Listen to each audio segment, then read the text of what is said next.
This is not my line. This is her line. Her line. It's fight night bitches. For the first time in my boxing career, I don't need to sell this fight. People know what they're going to get. It says exactly what it says on the tin. You're going to get a good fight. Whether I think the consensus is either he knocks me out or I win on points. That's what's been going around. Either Fury wins on points or Wilder wins by KO. You know, and usually when people have that opinion, it usually goes the opposite way around. So yeah, expect Wilder to come out boxing and move in looking for a points victory, and expect me to come out bombing looking for a knockout. It's usually what happens. But apart from that, Deontay Wilder hasn't been returning my calls or messages or texts since I beat him last time. Yeah, he's trying to keep his distance. He didn't want to do press conferences with me. He didn't want to be around me in case I got into his head. You know, all this getting into people's heads, I think it's a load of shit anyway, to be fair. It's like, I'm living in his head rent-free and all that. You've heard it all before, but, you know, at the end of the day, it's just talk. Sticks and stones break your bones. Names will never hurt you. It doesn't really matter what I say or what Wilder says. It all matters what happens on the night, February 22nd. And what's going to happen on that night is I'm going to get what I won last time.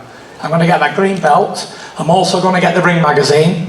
And I'm also going to keep my Lineal Championship. And if he wants to rematch again, no problem. Beat a man once, you beat him again, you definitely beat him 3 times in a row. Not a bother. How you guys doing? It's great to be back. You know, another event. Thanks to everyone that's involved in this amazing, you know, heavyweight title fight. One of the biggest of this era for sure, you know. I can't wait. Y'all already know, man. I'm always in my element. I'm always in the zone, you know. And right now, I can't wait. I'm going into camp. Can't wait to get back into camp. You know, my body feel like it's walking into the 6th week of camp instead of the 3rd week of camp. And it's been amazing for me because it's been a quick turnaround for me. Usually, I'm months and months and months at a time before I have another fight. But I'm still coming in shape, you know. I always say I put shape on top of shape, but this time around I'm putting shape on top of shape on top of shape, you know. And it allowed me to prepare, you know, even harder, even more for him. And we all know rematches. I'm always sharp because I've been in there with them before. I understand what they're capable of doing and what they're planning on doing, and what they did in the fight, and I take away from that. And I bring it to account for me. So I'm prepared more than ever for this fight. I knocked him out the first time. I told Fury 2 years ago that I was going to baptize him. And I did just that. You know, rising up is part of the baptism. I told him he was going to go timber, and he did just that. But this time around, it's a different story. This time around, this is called unfinished business. This point in time, he won't be able to get up. And since he's in WWE, I'm gonna make sure he go right out the ring. And I might get on the top of the bucket of the rope and come down with a flying elbow kick. Who knows? Who knows? But I can't wait for this fight. This is gonna be an exciting fight like it was the first time. I think the controversial decision that the referee gave him, you know, I think it helped this out for the second time around. You know, them not wanting a quick rematch. I think they helped us out the second time. Definitely made it bigger. You know, we had 2 warm-ups. Mine was a lot more dangerous than his. You know, he played it safe in the playground. While I went onto the mountaintop and climbed it. 2 different fighters, 2 different times, 2 different paths. You know, one just want to survive me. I'm building for legacy. One go around and talk about he have a lineal title, something that's make-believe and fake. He come around and even have events that go 12 rounds with no belt on him, but the one that holds his pants up now. That's the only thing. But February 22nd, that lineal bullshit, it ends there. It ends with him. He need validation from the people. He needs some type of inspiration, some type of motivation to feel like he beat me such a wide margin that he did, when he know he didn't. And if so, why so many trainers? Why so many rotations? He rotating trainers like he do his draws. Every day changing. Firing, hiring. The first time around, he wanted talking about how he was out of shape and stuff, but you did. You came in great shape the first time. Like you're supposed to. What you spent? 100,000 pounds? Trainers, camps, different little things. Well, I still have my old trainers, still sat back, and still to this day, I got the same people. You don't see me firing no one. You don't see me bringing no one on if you're supposed to be such this great fighter. You know? And I'm supposed to be this guy that don't have no skills. But we see who's more concerned than the other ones. Because when you have power and nowhere around it, you can't prepare for that. You can't prepare for that.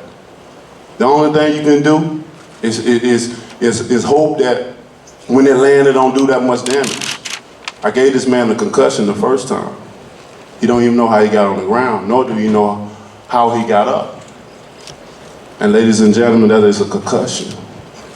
And that been dealing with him for the remaining of the fight since the last fight. He been thinking about that over and over and over, and the only way he can promote himself with that fight is him getting up off his back. Hey, we doing endorsements as well too. Put one at the bottom of his feet because he's definitely going down. And that's all he's been looking for. That's all he's been looking at. That's the only thing he can fathom his mind around is how he knocked me down and I got up. He needs some type of confidence. But you beat him, Fury, you beat him. Don't worry, you beat him. You beat him with a wide margin. Okay, we're gonna see. But all that right there, all that talk before, it dies. It's dead. This is the new beginning right here. This is unfinished business that I will finish. I will do exactly what I said I would do. I'm gonna knock him out. Like I told him, I'm the lion, I'm the king of the jungle. And come February 27th, I'm gonna rip his head off his body. Remember I said that, I'm gonna knock you out there ropes so you can really feel a WWE moment in real life. I'm glad you got a second job, you need it. This is your whole plans. What I'm gonna do when this guy knock my marbles out of my head. Because I'm gonna definitely do it. And I can't wait. This is a major fight for you guys. You should be excited. This is the Wilder Fury 2 rematch, and they don't get no better than this. Two giants. Two champions putting their life on the line for others' entertainment. From a distance of places. He's from all the way over the pond, and I'm from here. Two guys putting their energy in the ring just to see who is the king. I speak it, I believe, and I receive it. And I will knock them out come February the 22nd. And we move on with our lives from there. But until then, man, y'all sit tight. Buckle up, it's gonna be a long ride until that time. We still got a couple of more weeks in camp to prepare for this fight, to give y'all the best fight y'all ever seen in your lives. And I'm looking forward to it. So stay tuned. If you can't buy no ticket to go to the arena, make sure you click that button. Till then, I can't wait, baby. Bomb Squad! Thank you. Make sure you guys click and subscribe right here. And remember, it's fight night, bitches!